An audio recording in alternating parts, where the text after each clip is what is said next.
네, 안녕하세요. 방금 소개받은 주현철 형제입니다. 오늘은 우리가 부활의 소망을 매일매일 생각해야 하는 이유라는 제목을 가지고 강해 설교를 하도록 하겠습니다. 여러분들은 그 부활의 소망을 매일매일 생각하시나요? 저도 매일매일 생각하려면 사실은 정말 사모하고 사랑해야 합니다. 그래서 저도 부활의 소망 Perhaps Today 포스터를 제 핸드폰 배경 화면에 놓고 매일매일 보면서 힘들 때면 특히나 더 생각을 하면서 신앙생활을 하고 있습니다. 오늘 읽은 고린도전서 15장의 주제는 부활입니다. 그 당시 고린도 교회 성도들 중에서는 예수님을 믿고 구원을 받았음에도 불구하고 예수님의 부활은 믿었지만 죽은 자들의 몸의 부활은 없다고 주장하는 사람들이 있었습니다. 이러한 부활 교리가 흔들리게 되면 기독교 신앙의 근간이 흔들리기 때문에 사도 바울은 고린도전서 15장 전체를 할애해서 부활에 대해서 상세하게 설명을 해주고 있습니다. 본문 내용에 앞서 먼저 성경에 나오는 부활, 방금 고린도전서 15장에서도 예수님의 부활이 있고 죽은 자들의 부활이 있습니다. 이렇게 성경에서 나오는 부활은 어떠한 부활이고 어떠한 영적인 의미가 있는지에 대해서 먼저 생각해보는 시간을 갖도록 하겠습니다. 창세기 1장에 처음에, 그러니까 in the beginning, 처음에 하나님께서 천지 만물을 무에서 유로 6일 동안 창조했다고 기록되어 있습니다. 그러면서 하나님께서 사랑하셔서 하나님의 형상대로 창조한 사람, 첫사람 아담에게 복을 주시고 땅을 채우고 땅을 정복하고 땅을 지배하라는 어떠한 특권을 주셨습니다. 그러면서 한 가지를 금하셨는데 그것은 선악을 알게 하는 나무에서 나는 것은 쉽게 얘기하면 선악과죠. 선악과는 먹지 말라고 하시면서 만약에 선악과를 먹었을 시에는 반드시 죽으리라고 경고하셨습니다. 어떻게 보면 선악과는 창조주 하나님과 창조물 사람 사이의 최소한의 바운더리, 그러니까 창조 질서를 유지하기 위한 최소한의 법으로 생각할 수도 있습니다. 그런데 아담은 마귀의 유혹에 넘어가서 선악과를 먹는 범죄를 저지르게 되고 결국 세상에서 사탄이 통치하는 세상 속으로 쫓겨나서 살 수밖에 없게 됩니다. 창세기 2장에 하나님께서는 분명히 선악과를 먹으면 반드시 죽으리라고 말씀을 하셨기 때문에 아담은 이 세상 속에서 살면서 930세의 나이로 육체적으로 사망할 수밖에 없게 됩니다. 아담이 범죄한 이후에 에덴 동산 밖에서 태어난 아담의 후손들은 더 이상은 하나님의 형상대로 창조되지 아니하고 아담의 형상에 따라 죄성을 가지고 또한 영적으로 죽어있는 상태로 태어나 하나님을 인지하지도 교통하지도 못한 채 죄들을 짓고 살다가 육체적으로 사망할 수밖에 없게 됩니다. 하나님의 가장 두드러진 속성 중에 하나가 공의로움입니다. 공의로움. 그래서 하나님은 공의로우시기 때문에 죄를 아주 미워하시고 죄를 참지 못하시고 죄에 대해서 공정한 벌을 내리셔야 합니다. 하지만 하나님의 또 다른 속성 중에 하나는 사랑입니다. 사랑. 하나님이 사랑하셔서 하나님의 형상대로 창조한 사람이 하나님의 말씀을 거역하고 하나님을 배반하고 죄를 지었습니다. 그러면 하나님께서는 공의로우시기 때문에 그 사람의 죄에 합당한 벌을 내리셔야 합니다. 다시 얘기를 하면 사람이 죄성을 가지고 태어나 하나님을 믿지 않고 이 세상에서 죄를 짓고 살다가 죽으면 하나님께서는 그 사람에게 지옥의 형벌을 내리시는 것이 당연합니다. 그렇지만 하나님은 여기서 사람의 미래를, 사람의 운명을 끝내지 아니하시고 더 큰 하나님의 사랑으로 더 큰 하나님의 사랑을 보여주시면서 죄인인 사람이 구원될 수 있는 길을 열어주셨습니다. 하나님께서 세상을 이처럼 사랑하사 그 자신의 독생자를 주셨으니 이는 누구든지 그를 믿는 자마다 멸망하지 아니하고 영존하는 생명을 얻게 함이라. 죄인이 하나님 앞에서 죄사함을 받기 위해서는 죄 없는 희생물이 있어야 합니다. 그리고 죄인의 모든 죄가 그 희생물에게 전가가 된 이후에 그 희생물이 피를 흘리고 죽어야지만이 속죄가 이루어집니다. 이 세상에서 사람의 죄를 대속할 만한 의인은 하나도 없음을 아시고 아들 하나님, 죄가 없으신 예수님께서 처녀 탄생을 통해서 육신의 몸을 입고 이 세상에 오셔서 우리를 위한 완전한 십자가에서의 희생 예물이 되셨습니다. 예수님의 십자가의 죽음은 모든 인류의 죄를 제거하기에 충분하셨습니다. 예수님께서 십자가에서 완성하신 단번 속죄, 완전한 속죄, 영원한 속죄를 믿는 누구든지 그 사람의 행위와 상관없이 믿음으로 구원해 주시기로 하셨습니다. 하나님의 공의와 사랑, 어떻게 보면 상당히 상반될 것 같은 하나님의 두 속성을 예수님께서는 십자가에서의 죽음을 통해서 두 속성을 모두 만족시키시며 우리 같은 죄인이 구원될 수 있는 길을 열어주셨습니다. 십자가에서 죽으신 예수님께서는 3일 후에 부활하셔서 바로 승천하지 아니하시고 40일을 이 세상에 더 머물러 계시면서 육신의 몸을 입고 오신 예수님께서 죽음을 이기시고 부활하셨다는 사실을 많은 사람들에게 보이시고 40일 후에 승천하셨습니다. 지금 교회 시대를 사는 우리 성도들, 지금까지 제가 말씀드린 인간의 사람의 타락, 그 다음에 예수님의 십자가의 죽음과 대신 속죄, 그리고 예수님의 부활을 믿고 있습니다. 믿으시죠? 예. 그처럼 그 당시 고린도 교회 성도들도 예수님의 십자가의 죽음과 부활을 받아들이고 믿었다고 기록되어 있습니다. 방금 읽은 고린도전서 15장 12절 바로 앞절에 있는 11절을 제가 한번 읽어보도록 하겠습니다. 11절, 그러므로 나든지 그들이든지 우리는 그렇게 선포하고 있으며 너희는 그렇게 믿었느니라.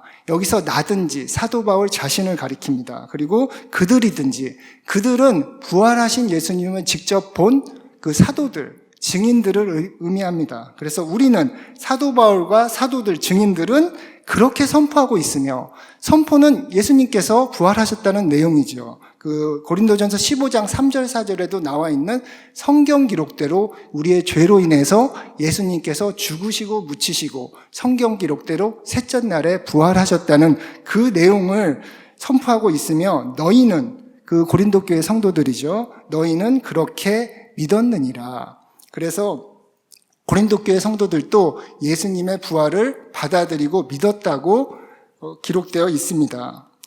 그런데 12절을 한번 보시겠습니다. 12절, 한편 그리스도께서 죽은 자들로부터 일어나셨다고 선포되었는데 너희 중에 어떤 자들은 어찌 죽은 자들의 부활이 없다고 말하느냐.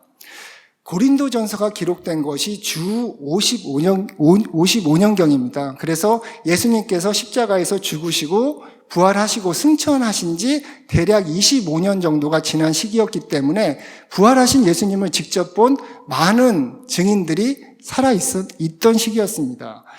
본문 말씀 바로 앞에 고린도전서 15장 5절부터 8절까지는 사도 바울이 부활하신 예수님을 직접 본 증인들에 대해서 나열을 하고 있습니다.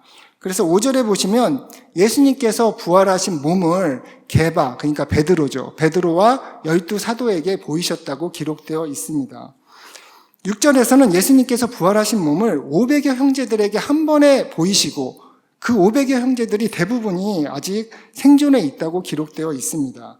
7절에서는 예수님께서 부활하신 몸을 육신의 형제 야고보, 그 다음에 8절에서는 맨 마지막으로 사도 바울에게 보이셨다고 적혀 있습니다. 그래서 고린도 교회 당시에 이 부활하신 예수님을 본 많은 증인들이 있었고 그 증인들의 증언을 통해서 고린도 교회 성도들은 예수님의 부활을 쉽게 받아들이고 믿을 수가 있었습니다. 하지만 그중 일부는 예수님의 부활은 믿었지만 죽은 자들의 몸의 부활은 없다고 주장하는 사람들이 있었습니다. 그 이유는 그 당시 고린도 지역의 사람들이 그 헬라 철학이라든지 아니면 이교도 사상 속에서 살아왔기 때문입니다. 그래서 그 육체는 아주 천해서 죽으면 소멸이 된다든지 아니면 윤회 사상 같은 개념이 그 당시에는 상식으로 통할 정도로 널리 알려져 있었습니다. 여러분들 중에는 어떻게 고린도 교회 성도들처럼 예수님의 부활은 믿으면서 죽은 자들의 몸의 부활은 믿지 못할까 이렇게 의아하게 생각하시는 분들이 있을 수도 있습니다. 하지만 지금 교회 시대를 사는 우리 교회 성도들도 의외로 예수님의 부활은 믿지만 죽은 자들의 몸의 부활은 잘 모르시는 분들이 꽤 있습니다. 그래서 구원을 받은 성도가 죽으면 몸은 그냥 땅에 묻히고 영혼만 그 천국에 가서 하나님과 예수님과 영원히 산다든지, 아니면 심지어는 몸의 부활이나 휴거를 믿지 않으시는 성도도 계십니다. 신구약 성경에서는 장차 죽은 자들의 몸의 부활이 반드시 일어난다는 사실을 알 수 있는 여러 성경 구절이 있습니다. 먼저 구약 성경을 한번 살펴보도록 하겠습니다. 이사야서 26장 19절을 찾아보겠습니다. 이사야서 26장 19절. 사실 교회 다니는 성도님들 중에서도 부활하신 예수님의 부활은 믿지만 죽은 자들의 몸의 부활은 믿지 않는 성도들이 있기 때문에 그런 분들을 만나면 가장 좋은 방법이 성경 구절을 제시하는 겁니다. 그래서 그 관련된 성경 구절을 좀 시간이 지체가 되더라도 한 장 한 장 찾으면서 함께 살펴보도록 하겠습니다. 이사야서 26장 19절 먼저 제가 읽어보도록 하겠습니다. 주의 죽은 자들은 살겠고 그들이 나의 죽은 몸과 함께 일어나리이다.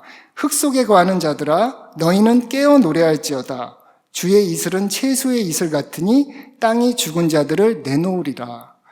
사람은 영과 혼과 육으로 구성된 삼중적인 존재입니다.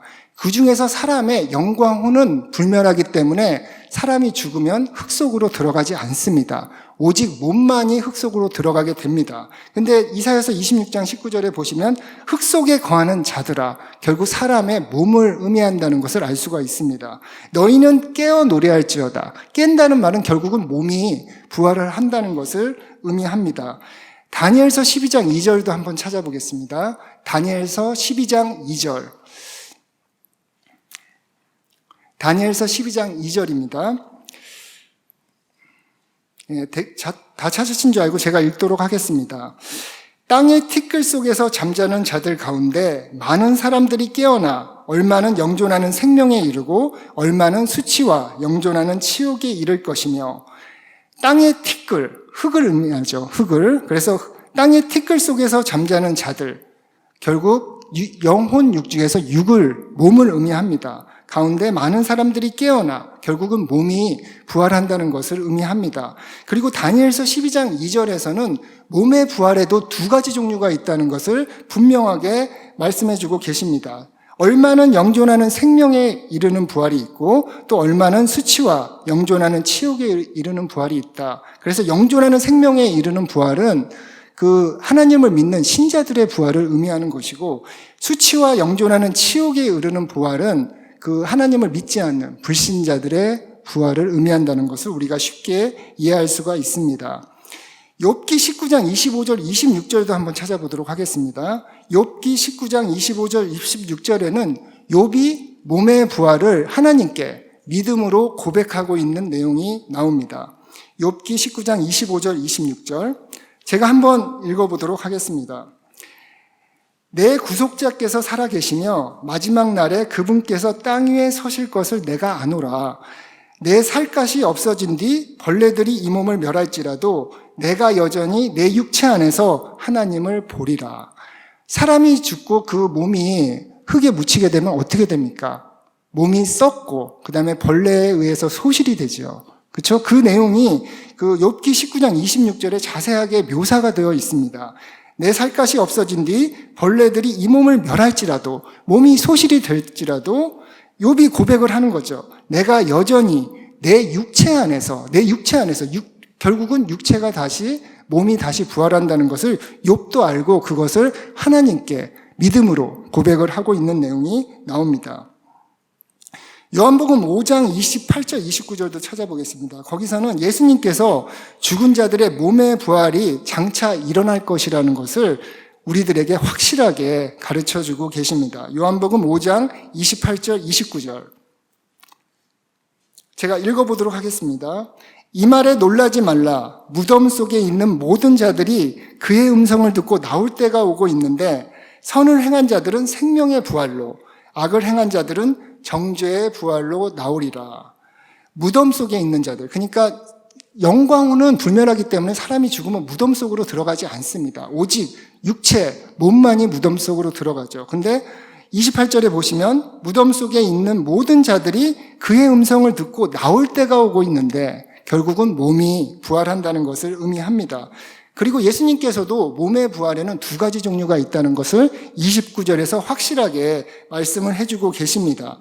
선을 행한 자들의 생명의 부활, 그러니까 하나님을 믿은 신자들은 생명의 부활로 나온다는 것입니다. 그리고 악을 행한 자들의 정죄의 부활, 악을 행한 자들, 하나님을 믿지 않는 불신자들, 마귀의 종노릇한 마귀의 자녀들은 정죄의 부활이 있다. 그러니까 몸이 부활을 하는데 그 사람들은 정죄를 받기 위해서 부활을 한다는 것을 의미합니다. 성경 기록을 보면 선을 행한 자들의 생명의 부활이 먼저 일어나기 때문에 이것을 첫째 부활이라고 부릅니다. 그리고 악을 행한 자들의 정죄의 부활은 천년왕국 후에 나중에 일어나기 때문에 이것을 둘째 부활이라고 부를 수 있으며 계시록 20장에 나와 있는 둘째 사망, 그 불옷에 던져지는 그 둘째 사망한 것도 연계돼서 생각을 할 수가 있습니다. 그러니까 첫째 부활과 둘째 부활 사이에는 1000년 이상의 시간 차이가 있음을 알 수가 있습니다.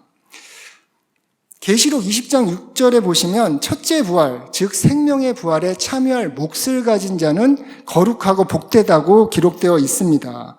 첫째 부활은 여러 단계로 이루어집니다. 우리가 씨를 뿌리고 곡식을 거둘 때 세 단계가 있죠. 첫 열매, 수확, 이삭 죽기. 세 단계가 있잖아요. 첫째 부활도 마찬가지로 세 단계로 첫 열매, 수확, 이삭 죽기 세 단계로 이루어집니다. 부활의 첫 열매로 먼저 예수님께서 부활을 하시고 그 다음에 수학의 의미로 예수님께서 공중 강림하실 때 그리스도 안에서 죽은 자들, 그러니까 예수님의 교회 신자들이 대거 부활을 합니다. 그것을 수학으로 생각하실 수가 있습니다. 물론 예수님께서 공중 강림하실 때 살아있는 그리스도 교회 성도들은 휴거를 받겠죠. 마지막으로 7년 환란기 후에 예루살렘 동쪽 올리브산으로 예수님께서 지상 재림을 하실 때 구약시대 성도들, 그러니까 대부분이 유대인들이 되겠죠. 그리고 7년 환란기 성도들, 그러니까 7년 환란기 동안 적그리스도의 그 짐승의 표를 받지 않고 믿음을 지키면서 그 믿음을 지키다가 순교한 환란기 성도들이 마지막으로 7년 환란기 후에 부활을 하게 됩니다. 이것을 이삭 죽기로 생각하실 수가 있습니다. 고린도전서 15장 본문 말씀 바로 뒤에 있는 15장 20절에도 사도 바울이 첫째 부활은 여러 단계로 이루어진다는 것을 명확하게 기록하고 있습니다. 20절에 제가 한번 읽어보겠습니다. 고린도전서 15장 20절. 그러나 이제 그리스도께서 죽은 자들로부터 일어나사 잠든 자들의 첫 열매가 되셨도다. 23절에도 보시면 그러나 각 사람이 자기 차례대로 되리니 먼저는 첫 열매인 그리스도요. 그 다음은 그리스도께서 오실 때에 그분께 속한 자들이니라. 예수님께서 부활의 첫 열매가 되셨다는 것은 유대인들의 명절을 통해서도 우리가 알 수가 있습니다. 유대인들의 달력을 보시면 안식일을 제외하고 7개의 명절이 있습니다. 7개의 명절은 나름대로 고유한 의미가 있고 하나님의 구원 계획을 우리들에게 알려주시기 위해서 하나님의 섭리 아래 제정이 되었다는 것을 레위기를 통해서 우리가 알 수가 있습니다. 예수님께서 언제 십자가에서 죽으셨습니까? 6월절이죠. 6월절. 그러니까 유대인들의 종교력으로 첫 달, 니스안월 1월 14일 날 십자가에서 죽으셨습니다. 그리고 3일 후인 1월 17일은 유대인들의 명절 중에 초실절입니다. 초실절 날 예수님께서 부활을 하셨습니다. 예수님께서 6월절에 죽으셨다는 의미는 이스라엘 백성이 이집트를 탈출할 때 그 장자의 죽음을 피하기 위해서 죽인 6월절의 어린 양, 피 흘리고 죽은 6월절의 어린 양이 바로 우리의 죄를 위해서 십자가에서 피 흘리고 죽으신 예수님을 예표한다는 것을 의미합니다. 마찬가지로 예수님이 부활하신 초실절은 어떠한 명절입니까? 유대인들이 씨를 뿌리고 곡식을 거둘 때 첫 단, 첫 열매를 먼저 하나님께 드리면서 앞으로 올 수확의 모든 것은 나한테 속한 것이 아니라 하나님께 속했다는 것을 인정하는 의미의 명절입니다. 이게 초실절의 1차적인 의미고 2차 예수님께서 초실절날 부활하셨다는 것은 더 큰 영적인 의미가 있습니다. 그것은 예수님께서 부활의 첫 열매가 되셨다는 것을 의미하고 그 후에 대대적인 수확, 그러니까 대대적으로 죽은 자들의 몸의 부활이 일어난다는 사실을 암시합니다. 이렇게 성경은 육신을 입고 오신 예수님께서 부활을 시작으로 죽은 자들의 몸의 부활이 대대적으로 일어난다는 사실을 확실하게 우리들에게 가르쳐주고 있습니다. 그런데 예수님의 부활만을 믿고 죽은 자들의 몸의 부활을 믿지 않는다면 어떠한 문제들이 생길까요? 부활교리는 마귀가 가장 미워하고 부정하는, 인정하지 않는, 부인하는 교리입니다. 그만큼 우리에게는 상당히 중요한 교리지요. 그런데 이러한 부활교리가 흔들린다면 어떠한 문제가 생기는지 사도 바울은 고린도전서 15장 13절부터 19절까지를 할애해서 아주 논리적으로, 사도 바울 스타일로 아주 논리적으로 설명을 하고 있습니다. 지금부터 제가 이제 13절부터 쭉 읽어 나갈 텐데요. 여기서의 핵심 내용은 죽은 자들의 몸의 부활을 부인하면 다른 성경에 나온 여러 성경 말씀들, 교리들이 다 인정이 되지 않는다는 것입니다. 그게 핵심 내용입니다. 13절부터 한번 제가 읽어보도록 하겠습니다. 고린도전서 15장 13절. 만일 죽은 자들의 부활이 없다면 그리스도께서 일어나지 아니하셨느니라.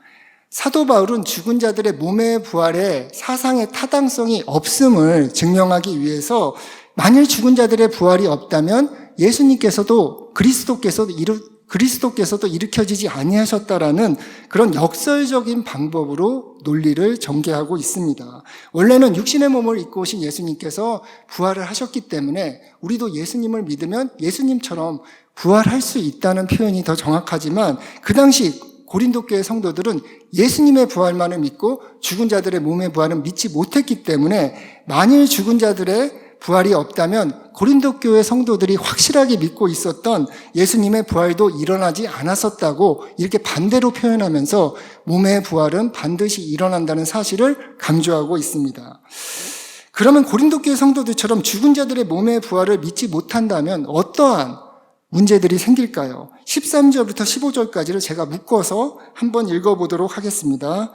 13절, 만일 죽은 자들의 부활이 없다면 그리스도께서 일어나지 아니하셨느니라. 죽은 자들의 부활을 부인하면 예수님의 부활도 없다고 기록되어 있습니다. 14절, 그리스도께서 일어나지 아니하셨다면 우리의 선포가 헛되고 예수님의 부활이 없다면 우리의 선포, 사도들, 예수님이 부활했다고 선포를 했는데 그 선포가 당연히 예수님의 부활이 없으면 헛되게 되겠죠. 그래서 그 사도들의 선포가 헛되게 되고 너희 믿음도 헛되며 결국은 선포를 믿는 우리의 믿음도 헛되다는 것입니다.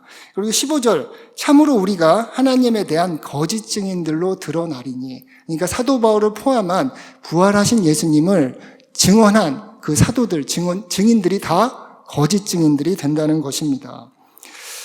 16절부터 18절까지는 죽은 자들의 몸의 부활을 부인하면 더 심각한 문제들, 더 기독교 성경 교리들 사이에 모순이 생긴다는 것을 말하고 있습니다. 그 16절부터 18절까지 제가 묶어서 한번 읽어보도록 하겠습니다. 만일 죽은 자들이 일어나지 아니한다면 그리스도께서 일으켜지지 아니하셨으며 죽은 자들의 몸의 부활이 없으면 예수님의 부활도 없다고 반복해서 사도 바울이 기록하고 있습니다. 그 다음에 17절, 그리스도께서 일으켜지지 아니하셨다면 너희 믿음이 헛되고 예수님의 부활이 없으면 우리 믿음이 헛되다는 것입니다. 그 다음에 너희가 여전히 너희 죄들 가운데 있으며, 우리가 어떻게 죄사함을 받습니까? 행위로 받나요? 행위로? 아니죠. 우리가 믿음을 통해서 받죠. 근데 우리의 믿음이 헛되면 결국은 어떻게 되는 것입니까? 우리는 여전히 죄들 가운데 있을 수밖에 없죠. 그리고 18절에 보시면 따라서 그리스도 안에서 잠든 자들도 멸망하였느니라. 그래서 결국은 그리스도 안에서 잠든 자들, 예수님을 믿고 살다가 죽으면 결국은 우리가 멸망할 수밖에 없다는 그런 말도 안 되는 결론에 도달을 하는 거죠. 그 고린도전서 15장 18절만 딱 떼서 그리스도 안에서 잠든 자들도 멸망하였느니라. 구원의 안전보장이 안 되는 것이 아닌가, 이렇게 오해를 하시면 안 됩니다. 여기서는 죽은 자들의 몸에 부활이 없다는 가정하에 논리적으로 쭉 따져 올라가다 보면 결국은 그리스도 안에서 잠든 자들도 멸망한다는 구원의 안전보장 교리마저도 흔들리는 결과를 초래한다는 것을 여러분들이 알 수가 있습니다. 결국 요약을 하자면 죽은 자들의 부활이 없다고 부인하면 예수님의 부활이 인정이 되지 않고, 예수님의 부활이 없으면 첫째, 사도들의 선포가 헛되게 되고, 둘째, 그 선포를 믿는 우리의 믿음이 헛되게 되고, 셋째, 그 사도 바울을 포함한 모든 그 사람들이, 예수님의 부활을 선포한 모든 사람들이 거짓 증인들이 되고, 넷째, 우리는 여전히 죄들 가운데 있어서 구원받을 수도 없고 그리스도 안에 있어도 결국은 멸망할 수밖에 없다는 결론에 도달한다고 나와 있습니다. 이러한 결과로 성도들의 삶은 소망이 없는 삶으로 전락할 것임을 19절에서 말하고 있습니다.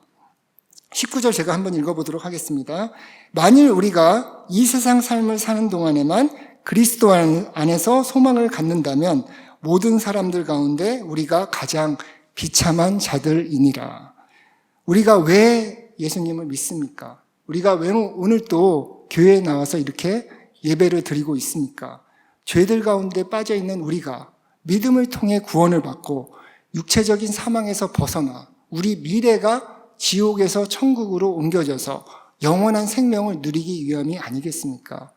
다시 말해 육신의 몸을 입고 오신 예수님께서 죽음을 이기시고 부활의 첫 열매가 되신 것처럼 우리도 예수님을 믿으면 예수님처럼 부활할 수 있다는 부활의 소망이 있기 때문에 이 세상 속에서 여러 가지 유익들을 희생하면서 신앙생활을 하고 있지 않습니까? 그런데 이 세상으로 모든 것이 끝난다면 우리가 이 짧은 인생을 절제하면서 살 이유가 없지 않겠습니까? 이 세상에서 누릴 수 있는 것은 최대한 누리면서 사는 것이 더 현명하지 않겠습니까? 더군다나 부활이 없고 영원한 생명이 소망이 없다면 그리스도인으로서 오는 여러 가지 고난들을 감내하면서 절제하면서 사는 우리가 이 세상 모든 사람들 중에 가장 비참한 사람들이 아니겠습니까? 성도 여러분, 오늘 하나님께서 우리에게 주신 고린도전서 15장 본문 말씀을 통해서 여러분들은 어떠한 신앙적인 가르침을 받았으며 이러한 가르침을 여러분들의 신앙생활에 어떻게 적용을 하시겠습니까? 첫째로 예수님께서 육신의 몸을 입고 오셔서 죽음을 이기시고 부활하셨다는 사실은 그 단순한 역사적인 사실이 아닌 너무나도 큰 영적인 의미가 있다는 사실을 여러분들은 항상 기억하셔야 합니다. 고린도 교회 일부 성도들처럼 예수님의 부활은 믿었지만 죽은 자들의 몸의 부활은 없다고 생각한 이유는 그렇게 예수님의 부활의 큰 영적인 의미를 잘 몰랐기 때문에 생긴 결과입니다. 아담으로 말미암아 죄가 세상 속에 들어오고 죄로 말미암아 사망이 모든 사람들에게 군림하게 됩니다. 히브리서 2장 14절에도 마귀를 죽음의 권능을 가진 자라고 칭하고 있습니다. 그러니까 사망 권세는 지금 마귀가 이 세상을 통치하면서 사용하는 가장 강력한 파워이자 무기입니다. 지금까지 세상 속에 살면서 그 어느 누구도 아무리 돈이 많건 건강하건 그 어느 누구도 지금까지 사는 사람이 있습니까? 한 명도 없지요. 그 사실 자체가 우리가 마귀가 사망 권세를 통해서 통치하는 이 세상 속에서 우리가 살고 있다는 증거입니다. 그런데 육신의 몸을 입고 오신 예수님께서 죽음을 이기시고 부활하셨다는 의미는 마귀가 사망 권세를 가지고 통치하는 이 상황 속에서 우리가 이 세상 속에서 태어나서 살다가 죄들을 짓고 살다가 죽고 지옥에 갈 수밖에 없는 상황 속에서 이 모든 상황을 완전하게 뒤바꿔 놓으신 예수님께서 게임 체인저가 되셨다는 것을 의미합니다. 이것은 예수님께서 부활하시면서 우리의 모든 죄의 저주를 끊어내셨다는 것을 의미합니다. 예수님의 부활은 예수님이 죄의 삭신 사망을 완전히 정복하셨다는 것을 의미합니다.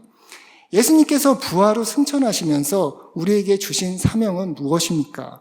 너희는 가서 모든 민족을 가르치고 아버지와 아들과 성령의 이름으로 침례를 주라고 명령을 하셨습니다. 침례의 의미는 무엇입니까?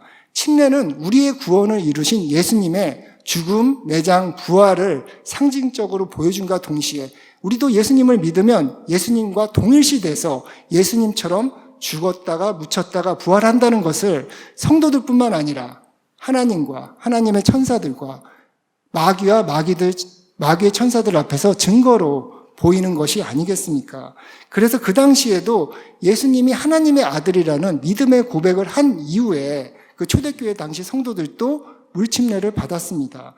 고린도 교회 성도들도 예수님의 부활을 믿고 예수님이 하나님의 아들이라는 믿음의 고백을 한 이후에 물침례를 받았을 것으로 생각이 됩니다. 하지만 그럼에도 불구하고 고린도 교회 성도들 중에 일부는 우리도 예수님처럼 부활할 수 있다는 사실을 세상적인 기준을 근거로 해서 믿지 않았습니다. 성경에 나와 있는 하나님께서 우리에게 주시고자 하는 많은 성경 말씀, 성경 내용, 성경 교리들이 있습니다. 그런데 그러한 교리들 중 우리의 개개인의 상황에 맞게 또 세상적인 지식을 적용해서 일부만을 취해서 일부만을 믿는다면 그 나머지 부분은 마귀가 주는 세상적인 것, 불신앙으로 채워질 수밖에 없습니다. 그러면 어떠한 일이 일어날까요? 오늘 본문 말씀처럼 우리의 신앙 자체가 흔들리는 일이 연쇄적으로 일어나게 됩니다. 이러한 사실 때문에 사도 바울은 이례적으로 만일 죽은 자들의 부활이 없다면 그리스도께서도 일어나지 아니하셨느니라라는 내용을 13절, 15절, 16절에서 3번이나 반복하면서 강조하고 있습니다. 지금도 휴거가 없다든지 아니면 지금 우리가 사는 세상이 천년왕국이라든지 성경을 문자 그대로 해석하지 아니하고 영예를 통해서 세상적인 것을 우리 신앙에 주입하려고 하는 시도가 많이 시도되고 있습니다. 성경에 바탕을 두지 않고 우리의 상황과 유익에 바탕을 둔 거짓 교리들이 많이 존재하고 있으며 많이 생겨나고 있습니다. 이러한 상황 속에서 우리는 90%도 아닙니다. 100% 성경 말씀을 근거로 해서 우리의 신앙관을 확립하고 신앙생활을 해야 합니다. 둘째로 우리 성도들에게는 이 세상이 끝이 아니고 몸의 부활을 통해서 하나님이 예비하고 계시는 영화로운 미래가 있다는 사실을 항상 기억하고 매일매일 되새겨야 합니다. 사람들은 그 직면에 있는 현재와 한치 앞의 미래, 아주 가까운 미래만을 중요시 생각하고 우리가 예수님께서 재림하실 때 우리가 들어갈 천국, 하나님이 계시고 하나님의 왕자 오른쪽에 예수님이 계시는 그 영화로운 세상은 아직까지 마음속에 와닿지 않고 아주 먼 일, 그렇게 크게 느껴지지 않을 수도 있습니다. 저는 하나님의 은혜로 기독교 가정에서 태어나서 매주 교회를 다니면서 신앙생활을 하고 있습니다. 그러면서 세상 속에 살면서 이제 성경책을 읽다 보면은 그 세상 속에서 벌어지는 일들과 또 성경 안에 나오는 내용들이 너무 달라서 어느 순간에는 그 성경 말씀이 제 마음속에 100% 와닿지 않고 성령 충만하지 못했던 시기도 있었습니다. 그럴 때일수록 저는 그 부활하신 예수님과 부활하신 예수님을 보고 정말 담대하게 변해서 땅끝까지 복음을 전한 예수님의 제자들을 생각합니다. 예수님께서 겟세마네 동산에서 체포할 당시에 제자들은 어떻게 행동을 했습니까? 정말 두려움에 떨며 모두 도망을 하였습니다. 아마 저도 그 시대에 그 자리에 있었으면 똑같이 제자들처럼 똑같이 베드로처럼 예수님을 부인하면서 똑같이 행동을 했을 걸로 생각을 합니다. 하지만 예수님께서 그 부활하신 후에 승천하신 이후에 제자들은 어떻게 변했습니까? 180도 변하게 되었습니다. 가룟 유다를 제외한 11제자 중에서 그 계시록을 기록한 사도 요한을 제외하고는 제자들 모두 복음을 전하다가 참혹하게 죽음을 당했다고 알려져 있습니다. 그중 많은 제자들이 예수님처럼 십자가형에 처해졌다고 알려져 있습니다. 무엇이 제자들을 그렇게 변하게 했을까요? 무엇이 그렇게 제자들을 변하게 했을까요? 여러 가지, 한 가지 요인은 아니라고 생각을 합니다. 먼저 제자들은 부활하신 예수님을 직접 보았습니다. 그 다음에 엠마오에 가는 두 제자들처럼 부활하신 예수님을 통해서 성경 말씀을 더 바르게 이해할 수가 있었습니다. 특히나 예수님의 초림과 재림을 바르게 구분할 수가 있었습니다. 그리고 예수님께서 승천하시면서 제자들에게 사명을 주었습니다. 땅끝까지 가서 복음을 전하라는 사명을 제자들이 받았습니다. 그리고 결정적으로 오순절 성령 강림 때 성령 침례를 받았습니다. 그리고 마지막으로 부활하고 승천하시는 예수님을 보면서 우리도 예수님을 믿으면 예수님처럼 부활하고 하늘로 올라갈 수 있구나 하는 부활의 소망을 가졌기 때문에 그 무시무시한 로마가 기독교를 무시무시하게 탄압하는 그 시기에서도 두려움을 갖지 않고 죽을 각오로 복음을 전하다가 모두 순교할 수가 있었습니다. 로마서 8장 18절에 사도 바울은 현 시대의 고난들은 앞으로 우리 안에 나타날 영광과 좋게 비교할 수 없다고 했습니다.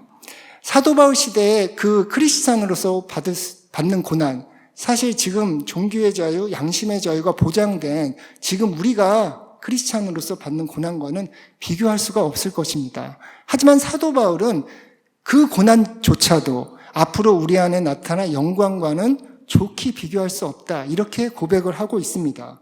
앞으로 우리가 받을 영광이 얼마나 대단한지 우리는 상상하거나 측량할 수가 없을 것입니다.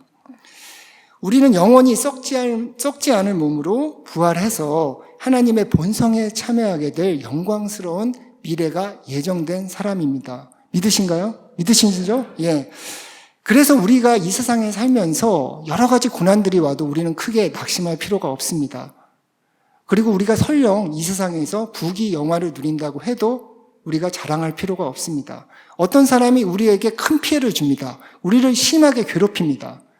진짜 인간적인 기준에서는 정말 용서가 안 되는 사람도 예수님의 십자가의 죽음, 부활, 그리고 우리의 부활을 생각한다면 그런 사람도 용서할 수가 있게 됩니다.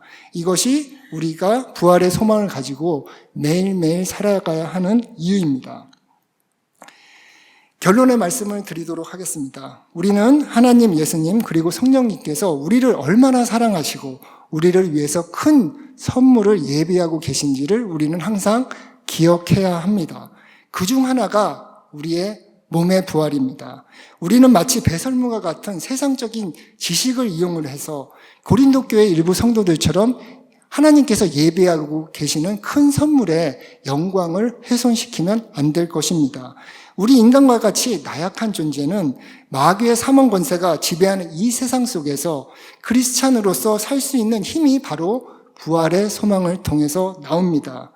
예수님께서 부활하신 것처럼 우리도 언젠가 예수님처럼 부활을 해서 하나님 앞에 서게 될 것이라는 사실을 믿을 때 우리는 이 세상을 살아가면서 겪을 수 있는 여러 가지 고난들을 참고 견딜 수 있으며 또한 마귀와의 영적 전투에서도 승리할 수 있음을 항상 기억하시고 예수님의 제자들처럼 담대하게 이 세상 속에서 기쁘게 신앙생활을 하시기 바랍니다. 오늘 설교는 여기서 마치도록 하겠습니다. 감사합니다.